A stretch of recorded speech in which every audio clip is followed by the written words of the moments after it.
Nabucodonosor tomava 10 mil pessoas para levar para o cativeiro da Babilônia. Até então, Ezequiel era um sacerdote, e agora ele recebe o dom da profecia. Agora ele é colocado na condição de profeta. E eu já tenho falado para a igreja a função do profeta e a função do sacerdote. O sacerdote era aquele que representava o povo diante de Deus. O sacerdote era aquele que levava a expiação do pecado do povo lá dentro do santuário, na presença da arca, onde a glória do Senhor se manifestava ali na presença da arca. E o sumo sacerdote saía dali, e dentro do Santo dos Santos, através do véu, ele saía com a sua missão cumprida diante da representatividade do pecado do povo. Mas aconteceu a invasão como cumprimento daquilo que Deus havia falado no que diz respeito a juízo contra o seu povo. E esse juízo aconteceu, aquilo que muitos de nós consideramos castigo, e essa palavra castigo tem um tom pejorativo, porque nós vamos ver aqui o juízo de Deus em querer tratar o seu povo. E todas as vezes que nós vamos perceber na história da humanidade, especialmente na história da igreja e do povo de Israel, quando nós percebemos o juízo de Deus, nós vamos perceber o tratar de Deus. É o disciplinar de um pai que ama o filho. Dizem que a melhor palavra que nós podemos dar para os nossos filhos na criação, na formação do seu caráter, é o não. E nós vamos ver por muitas vezes o não de Deus revestido em algumas situações, como a despeito dessa, que era o seu povo ser tomado cativo e levado para uma terra estranha, de língua estranha, e sem os seus direitos, sem a sua liberdade. Agora eles saíram, eram descaracterizados como nação e eram colocados dentro de uma nação ímpia para viver como escravos. E é nesse contexto em que o Ezequiel surge, e aqui nesse momento ele está à beira do rio Quebar, lá entre os muros de Babilônia. E aqui o povo está choroso, o povo está desesperado diante de tantas atrocidades, diante de uma calamidade nacional, e tomou de conta daquela nação. O que esse povo pode esperar da vida? O que esse povo pode pensar da vida? Já que eles estavam ali exatamente porque o próprio Deus nos havia colocado ali. Porque quando nós vivenciamos uma situação difícil, onde nós nos colocamos nessa situação, onde a gente ou outras pessoas nos colocaram nós nessa situação, nós temos uma esperança em Deus. Mas quando é Deus que nos coloca diante de uma determinada situação, como é o caso do povo dele aqui, para onde vai a esperança? Esse povo estava completamente sem esperança. Nós precisamos viver o contexto desse momento para que nós entendamos o teor dessa mensagem que Deus coloca nos lábios desse profeta, o profeta Ezequiel. E ele está aqui, à beira do rio Quebar, vendo tudo que estava acontecendo, talvez pressionado em algum momento, mas ele estava aqui, estava distante de Jerusalém, distante daquele lugar onde constantemente ele entrava lá no Santo dos Santos e via a glória de Deus manifesta naquele lugar.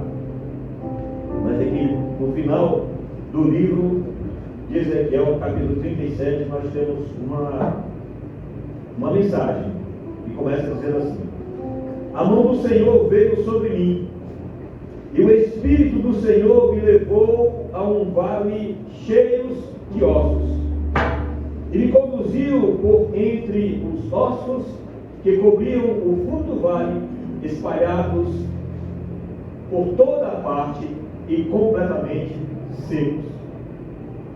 Agora a glória do Senhor, que ela manifesta somente lá no Santo dos Santos, em cima da arca, agora a glória do Senhor está sobre o profeta na beira de um rio, lá no meio de uma nação ímpia.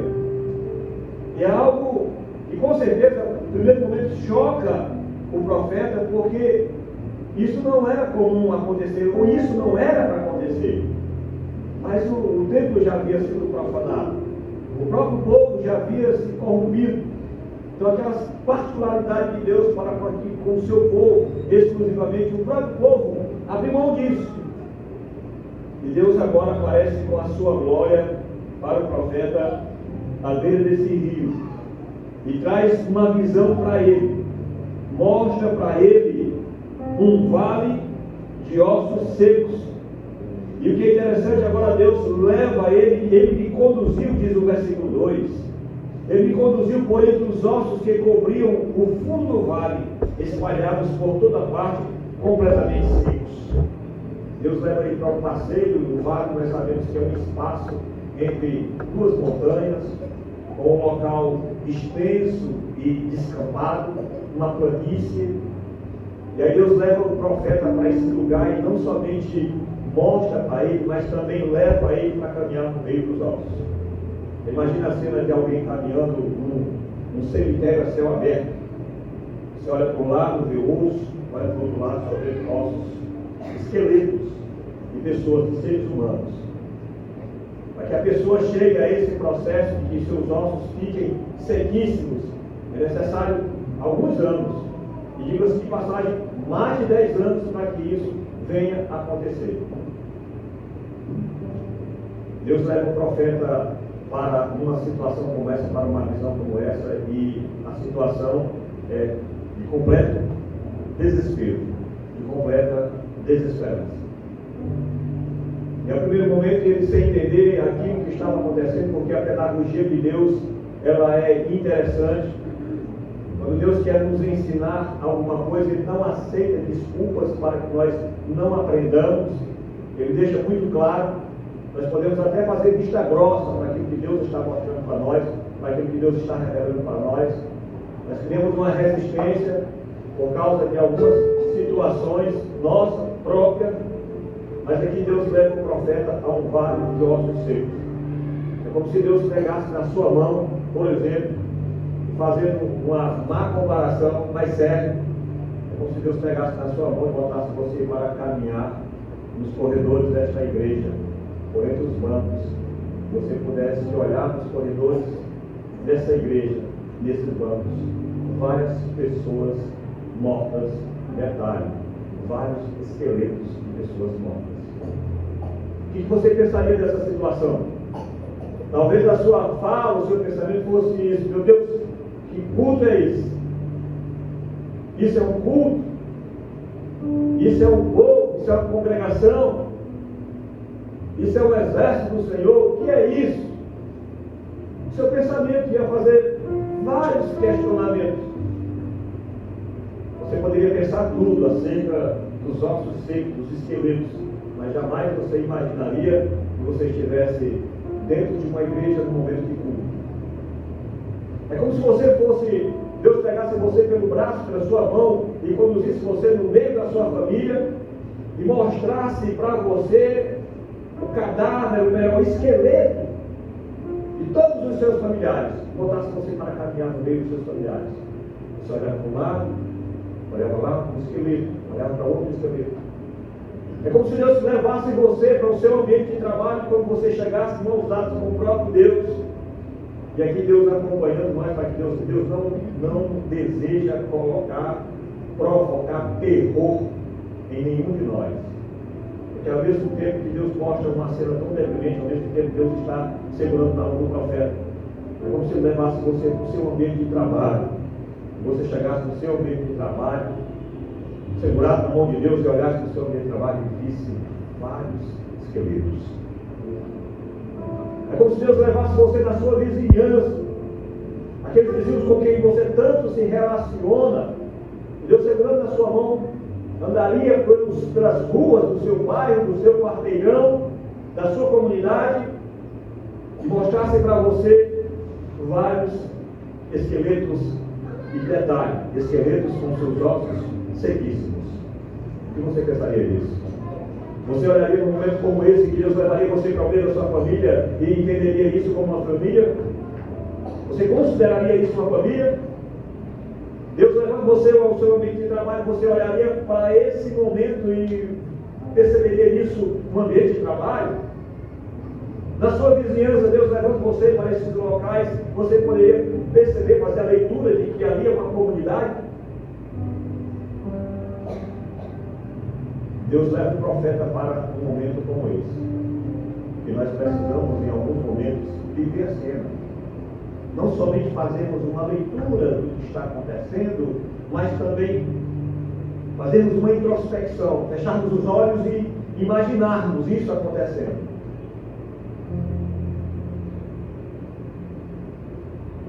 E Deus faz uma pergunta para ele, assim como faz uma pergunta, ou vale uma pergunta para cada um de nós, diante de todas essas situações. De repente, Deus agora faz uma pergunta, e ele faz uma pergunta retórica, porque essa pergunta requer uma resposta.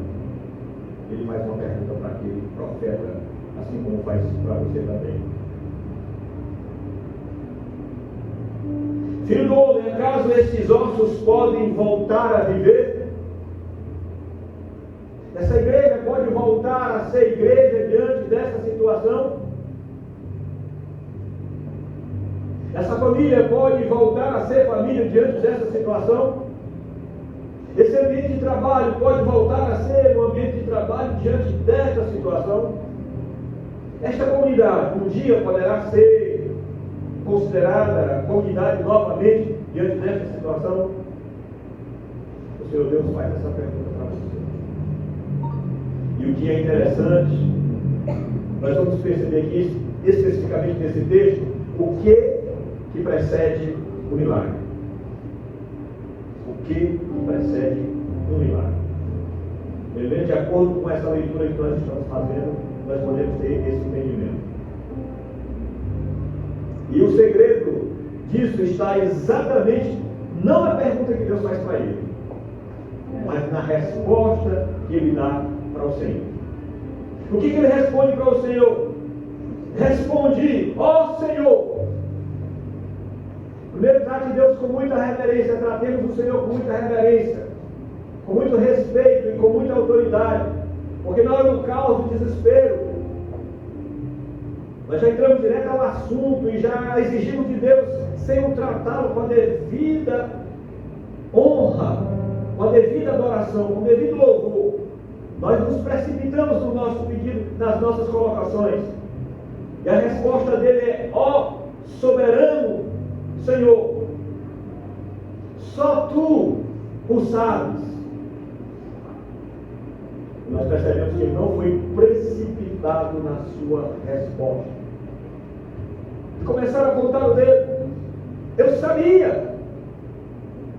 E começaram a dar o seu dedinho. Olha aí como é que é a situação putrefada, ou melhor, esquelética, que já não existia mais carne podre, eram só ossos, e ossos sequíssimos. É como nós estamos olhando para a situação que o próprio Deus está mostrando, e está muito, aparentemente está evidente e claro. Ele poderia dizer: Senhor, isso aqui é caos total. Senhor, isso aqui não tem jeito. Eu vou sair fora desse negócio. Não, eu não quero responsabilidade com isso. Porque isso é evidente, não foi isso que aconteceu na pesca maravilhosa. Quando Jesus, eu vou aqui conjecturar, faz uma pergunta para eles, eu estou só conjecturando. E aí, o mar está para peixe? E a resposta de Pedro foi: o mar não está para peixe. Mas, contudo, todavia, isso é a minha concepção, essa é a minha visão, esse é o meu entendimento, isso é o que todos nós estamos sabendo, é o que todos nós estamos percebendo. Mas, sob tua palavra, lançaremos nós as redes. Nós somos muito precipitados no diagnóstico que nós damos das coisas, das situações, e é importante nós percebermos aqui o que é que está precedendo este grande e maravilhoso milagre. É exatamente a resposta. Talvez possa até não ser a concepção, porque a gente tem as nossas concepções, sim, nós temos o nosso entendimento, a nossa percepção das coisas, mas é importante que, diante disso tudo, nós não venhamos com contra-argumentar, até mesmo com a própria palavra, o profeta e sacerdote conhece de cor e salteado tudo que se diz respeito da lei, por todo o contexto histórico, desde a travessia do mar. Ele poderia dizer: Senhor, aqui é o seguinte, o Senhor dá uma palavra aqui e o milagre vai acontecer. Isso aqui não é nada, isso aqui é café pequeno para o Senhor. Mas ele não ousou usar do seu conhecimento bíblico, das suas experiências pessoais. Elas são anuladas aqui nesse momento. Por quê? Porque agora é o próprio Deus que está fazendo a pergunta para ele.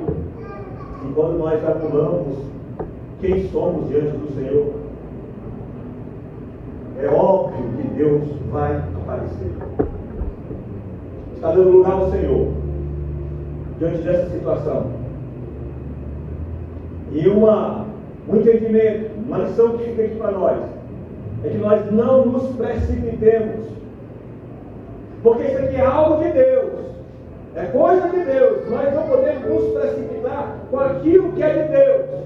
É Deus que está mostrando para ele, não foi ele que mostrou para Deus.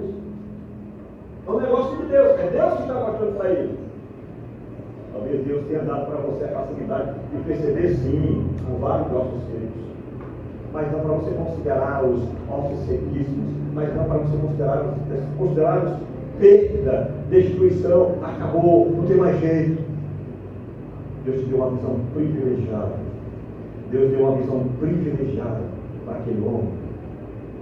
Uma visão de Deus. Agora Deus pega na mão dele e sai com ele mostrando tudo. E sabe o que ele faz com essa visão? Ele faz o que nós muitas vezes não fazemos. Deus me mostrou, eu estou percebendo. Deus me revelou, eu estou vendo. Está errado, está tudo feio, está tudo destruído. Olha, e agora nós subimos no palanque do nosso entendimento e até da visão divina que Deus nos deu e começamos a tecer o nosso veredicto da situação. Mas o profeta não fez isso. Quando Deus faz essa pergunta para ele, o que é que ele diz? Senhor soberano, só tu sabes. Só Deus sabe. Dispa-se. Dispamos de tudo isso que vai nos colocar muitas vezes como advogado de Deus, como defensor de Deus. Eu é que sei que pensamento tem a vosso respeito disso, Senhor. Ele é quem sabe. Não sou eu, não é você, não é ninguém. Por mais aparentemente evidente que esteja a situação, é muito claro. É muito claro. Acabou. Você está colocando um ponto final, onde Deus ainda nem colocou uma vírgula. Respondi ao Senhor: só tu sabes. Então ele me disse: profetize a estes ossos e diga. Profetize. O que é profetizar? É você falar de um revelamento futuro, é falar de algo, sabe, você teve um entendimento, você teve uma sensibilidade, algo sensorial. Nós sabemos que para a nossa realidade, para o momento atual, profetizar é falar do que está escrito aqui, é usar esses textos aqui. Esse é o verdadeiro ato de profetizar. Por que, pastor? Nós estamos aqui olhando a história dos profetas, e a história dos profetas, ela se encerrou. Se encerrou. Sabe aqueles que falavam, Deus falava para eles, eles falavam para as pessoas? Não, essa história se encerrou. E a diferença entre o profeta e o sacerdote, eu falei sobre o sacerdote, que representava o povo diante de Deus, o profeta representa Deus diante do povo. Então essa representação de um homem diante do povo não existe mais, porque o próprio Deus veio como profeta. Por isso que lá em João Lucas capítulo 16, versículo 16, diz que a lei e os profetas duraram até João. Pronto, João Batista durou até lá. Se a Bíblia está dizendo que a lei e os profetas duraram até lá, pronto, cessou. De lá para cá, todo homem emprega força para lutar no reino de Deus. E agora, Ele mesmo nos faz de cada um de nós profetas e sacerdotes do Senhor. Ele faz cada um de nós por meio do que está escrito aqui. Então ele me disse: profetize a estes ossos. Se agora profetizar é trazer vida, não é você profetizar, está feio, está errado, acabou, está destruído. Isso não é profecia, vai ser praga. Mas não é profecia, vai ser praga. Vai ser mau agouro. Porque todas as vezes que Deus colocava o profeta para se pronunciar dentro do povo, era para restabelecer a aliança dele e do povo. E agora Deus colocou em você a capacidade de abençoar. Você está tornando pior a situação. E acontece um efeito psicológico em tudo isso, sabe? Primeiro em você, começa a acontecer em você. Depois, naquele ou naqueles a quem você está se referindo. Nós temos um exemplo prático em relação a isso. O estava ainda lá em Teresina com a Maria Duarte, com a Maria Alice.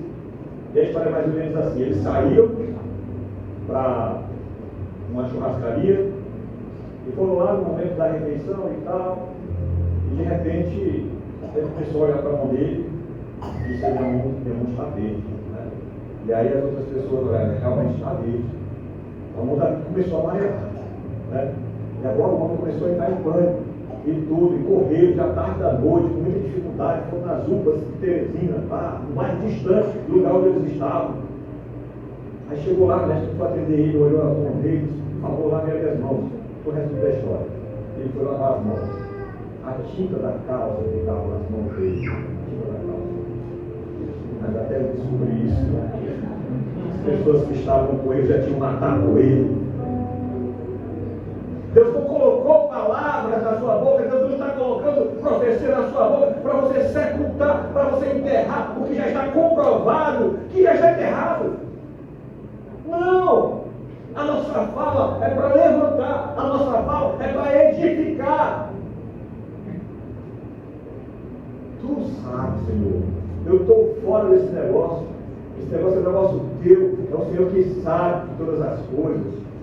Eu não sei de nada. Eu conheci experiências grandiosas. Ele podia usar as experiências grandiosas. Ah, Senhor, tu fez o povo atravessar o mar vermelho. Ah, Senhor, tu fez pão cair do céu. Ah, Senhor, tu fez água sair da rocha. E começar a dar uma de teólogo, dar uma de inteligente, de entendido da situação. Mas ele ficou no lugar dele. Por quê? Quando nós ficamos no nosso lugar, Deus se revela no trono dele. Tu sabes, eu não sei de nada. Tu sabes. Então profetize esses ossos e diga: ossos secos, sejam totalmente destruídos. Agora vão virar pó. Está na palavra? Do pó veio, ao pó vai voltar? Não, de forma alguma, não foi isso. Ossos secos, ouçam a palavra do Senhor. Otimismo. Você está pessimista diante das situações de caos, de calamidade, de desconformidade? Seja otimista. Sejamos otimistas diante das situações, principalmente se servimos a um Deus Todo-Poderoso. Principalmente. Ossos secos, ouçam a palavra do Senhor. Assim diz o Senhor soberano: soprarei o meu espírito e os trarei de volta à vida. Porém carne e músculos em vocês. Uma aula de anatomia aqui, não é? Porém carne e músculos em vocês, e os cobrirei com pele. Darei fôlego a vocês, e voltarão à vida. Então saberão que eu sou o Senhor. dos alunos da comunidade terapêutica Vida Nova, a comunidade que a igreja tem responsabilidade com ela, muitos dos homens que ali chegam, eles chegam exatamente com esta visão do profeta Ezequiel, como alguém que está realmente pele e osso, porque é isso que a droga faz, especialmente o crack. E o que nós fazemos lá não é usar psicotrópicos ou qualquer outra medicação. O que nós usamos é essa palavra. Enquanto lá fora as pessoas não acreditam, não têm esperança nisso, as pessoas estão usando daquilo que Deus deu para ela, capacidade comunitária de poder reerguer os outros, porque nós como comunidade nós podemos muito. Então algumas pessoas dizem, olha, os drogados lá do pastor Augusto, os drogados lá daquela casa de recuperação. E eu digo para as pessoas que já tive a oportunidade de dizer para algumas pessoas, lá não tem nenhum drogado. Os homens que estão lá não estão para usar drogas. Eles não estão usando drogas lá. Eles estão se recuperando. E às vezes é isso que nós vemos, é isso que nós pensamos, é isso que nós dizemos, é isso que nós profetizamos. Mas ele aqui usa a palavra do Senhor, dizendo que o Senhor vai soprar o Espírito e vai trazer eles à vida. Nada pode se reedificar, se reconstruir, ser restabelecido sem o poder do Espírito Santo de Deus. Nada, absolutamente nada. Hoje, eu não posso, você não pode fazer nada, porque foi o próprio Deus que o comissionou, e o próprio Jesus falou, eu vou, porque o Pai vai enviar o Espírito, eu vou para que o Espírito venha, para dar continuidade à obra que eu estou fazendo aqui, no meio de vocês. Só Ele. Não existe nada, não existe entendimento nosso, não existe conhecimento, não existe ciência, não existe poder, sejam eles quais forem. Se não for o poder do Espírito Santo, pode até usar o conhecimento, pode usar outras situações, mas é Ele. É o Espírito Santo do Senhor que pode, até para nos dar entendimento da palavra de Deus, é o Espírito Santo, porque Ele é que revela Deus para nós na sua palavra. Porque se você for ler a Bíblia Sagrada somente com a capacidade intelectual cognitiva que você tem, você vai conhecer histórias, mas você não vai conhecer o Deus da Bíblia que é revelado. Você vai conhecer a história de Deus, mas não vai conhecer o Deus da história. Você vai ter conhecimento bíblico, mas você não vai ter vivência bíblica. E o Espírito Santo é que convence o mundo do pecado, da justiça e do juízo. Sopra o Espírito e os trarei de volta. Soprarei o Espírito e os trarei de volta à vida. Porei carne. E aqui dessa aula de anatomia. Assim anunciei esta mensagem, anunciei essa mensagem, como Ele me havia ordenado de repente, enquanto eu profetizava, ou seja, enquanto Ele lançava a palavra sobre ossos secos, enquanto Ele lançava a palavra sobre o caos. Sim, foi por meio da palavra que Deus criou todas as coisas. Tudo que existe foi Deus que criou por meio da sua palavra. Só tem uma coisa que não foi criado por meio da palavra. Isso para mim é incrível, isso é maravilhoso. É o ser humano, você não foi criado por meio do poder da palavra de Deus. Porque Deus não diz, haja homens. Deus foi lá e a própria palavra confeccionou a mim e a você. Nós somos criados de uma maneira muito mais excelente do que a palavra, porque você vai profetizar essa palavra, porque essa palavra vai sair de você. E agora, quando há essa profecia do Ezequiel sobre aquele vale de ossos secos, anunciando, a palavra de Deus diz que de repente, aleluias, de repente. Por que de repente? Porque eu não esperava que isso fosse acontecer. Eu jamais imaginava. Quando nós usamos a profecia para abençoar, para reerguer, acontecem coisas inesperadas, inimagináveis, e num tempo em que nós jamais esperássemos que fosse acontecer. Foi de repente, enquanto eu profetizava, Ou seja, ele estava esperando o momento, estava ali, profetizando, falando para os ossos secos. Eu jamais imaginaria que no meio da sua fala, talvez imaginasse depois da sua fala, mas não durante a sua fala, durante a fala dele. Enquanto eu profetizava, ouviu-se em todo o vale, aleluia. Em toda a igreja, louvado seja o Senhor. Em toda a família, em todo o ambiente de trabalho, em toda a comunidade, ouviu-se um barulho de ossos batendo uns contra os outros. Agora é uma confusão santa. Ossos batendo uns contra os outros agora. As juntas, os ossos agora se juntando agora. Onde era a junta, onde era o ligamento, agora eles estavam se juntando, um batendo no outro, era com muita velocidade. Foi muito rápido, em obediência àquilo que foi profetizado. Uns contra os outros, e os ossos de cada corpo estavam se juntando, louvado seja o nome do Senhor. Aleluia.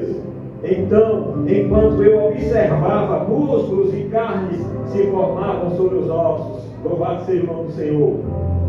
Em seguida, pele se formou para cobrir os corpos, mas ainda não respiravam. Estava tudo perfeito, tudo bonitinho, tudo montado, bem vestido, vivendo a vida comum da sociedade. E quem pudesse olhar com olhos fora dos olhos do Ezequiel, dizia: não está perfeito, agora ficou bom, ficou normal. Mas não, ainda estava faltando. O que está faltando na vida de muita gente? O Espírito Santo do Senhor. Como que pode alguém se comportar assim? Eu respeito tanto, eu trato tão bem, mas como que pode? Pode. Não ter o Espírito Santo? Pode sim. Aliás, é comum que isso aconteça. É óbvio que isso aconteça. Eu observava músculos e carnes formavam esses ossos, em seguida pele se formou sobre os corpos, mas ainda não respiravam. Então ele me disse: filho do homem, profetize aos ventos, anuncie-lhes uma mensagem e diga: assim diz o Senhor soberano, ó fôlego, venha dos quatro ventos sobre nesses corpos mortos, para que voltem a viver. Anunciei a mensagem como ele me havia ordenado, e o Espírito entrou nos corpos. Todos eles se voltaram à vida e se levantaram e formaram um grande exército. Então ele me disse: filho do homem, esses ossos representam todo o povo de Israel. Esses ossos podem representar a igreja, podem representar a sua família, podem representar a sua comunidade, podem representar o seu ambiente de trabalho, podem representar o que for. Mas se você profetizar, se você pedir ao Espírito Santo que faça a obra, o Senhor, por meio do Espírito Santo, fará a obra. É isso que a palavra de Deus está dizendo. Anunciei a mensagem como ele me havia ordenado. O Espírito entrou nos corpos, todos eles voltaram à vida e se levantaram e formaram um grande exército. Louvado seja o nome do Senhor. Um grande exército. Louvado seja o nome do Senhor. Alguém que não se tinha esperança, alguém que não depositava esperança. Como? E esse vai se tornar alguém importante, esse vai se tornar um guerreiro. Não é essa família que vai para algum lugar, essa empresa que vai para algum lugar, essa comunidade aqui carente, não. Mas ali se formou um grande exército. E eu quero imaginar que aqui é um vale de ossos secos de um exército que foi derrotado ali naquele lugar. Lá naquele local onde eles foram derrotados. Imagine a alma dessas pessoas que morreram ali, sabendo como morreram. Nós perdemos um exército, nós morremos no campo de batalha. Que pena. Nunca mais seremos exército. Um dia nós fomos o exército. Estava lá. A Bíblia não fala, né? Mas eu imagino por lá capacetes, espadas, alguns que não levaram como despojos, porque era comum levar os despojos da guerra, roupas velhas, couraças velhas abandonadas lá, e aquele exército lá, de repente esse exército começa, se torna de pé novamente. E agora, uau, voltamos a ser o exército. Alguém de maneira soberana nos tirou lá da sepultura, nos trouxe do mundo dos mortos, e aqui estamos nós novamente como um exército. Nós não fomos derrotados, pensávamos que tínhamos sido derrotados. O exército inimigo pensou que tinha nos matado, tirado a vida, mas aqui estamos nós novamente prontos para uma batalha. A Bíblia Sagrada diz que formou-se um grande exército. Então ele me diz: filho do homem, esses ossos secos representam todo o povo de Israel. Se você é povo de Deus, Deus quer soprar o seu espírito na sua vida, Deus quer usar a palavra dele na sua vida, como usou na nossa vida nesses 2 dias maravilhosos ali em Caxias. Nós somos um grupo de homens para um momento de confraternização. Meus irmãos, eu vou dizer uma coisa para vocês. O profeta Genésio diz que quem não vem, não perde, deixa de ganhar. Eu quero dizer para você que quem não foi, não deixou de ganhar, fez o perder mesmo. Porque pense em 2 dias arrebatadores. Nunca pensei que eu fosse ouvir nesses 2 dias o que eu ouvi. Louvado seja o nome do Senhor que me deu o privilégio de estar ali. Não perca a oportunidade, meu irmão. Minha irmã, não perca a oportunidade de conduzir o seu marido. Meu irmão, não perca a oportunidade de conduzir o seu filho para essas situações. Como foi maravilhoso, como essa palavra entrou nos nossos corações, nas nossas vidas. Esses ossos secos representam todo o povo de Israel. Há quem diga que essa profecia é uma profecia que cumpriu-se no ano de 1948, quando lá no ano 70, o general Tito sitiou Jerusalém e matou cerca de 1.100.000 judeus. Os outros foram espalhados por toda a terra. De lá até 1948 eles não eram nação, depois que a ONU restabeleceu o Estado de Israel, uma nação que passou mais de 1000 anos pulverizado no mundo. Volta a ser nação, quando as outras nações que foram dissipadas jamais voltaram a ser nação. A nação de Israel voltou a ser nação, mas não está, o texto está falando desse momento para retirar o povo do cativeiro. Claro que essa profecia sim é para o povo de Deus, para todos aqueles que são constituídos como povo de Deus, não somente para 1948, mas para todas as épocas, para hoje, para agora, para esse momento. Deus da restauração representa todo o povo de Israel, tornando-nos ossos velhos e secos. Não há mais esperança, nossa nação acabou. Portanto, profetize para eles e diga: assim diz o Senhor soberano. Aquele povo que estava lá no cativeiro com esse sentimento: ó meu povo, abrirei sepulturas visíveis e os farei sair delas, então estarei de volta à terra de Israel. Quando isso acontecer, meu povo, vocês saberão que eu sou o Senhor. Soprarei meu espírito em vocês, voltarão a viver, e eu vos trarei de volta para a terra. Então saberão que eu, o Senhor, falei e cumpri o que prometi. Sim, o Senhor, eu, o Senhor, falei. Se Deus fala, está falando.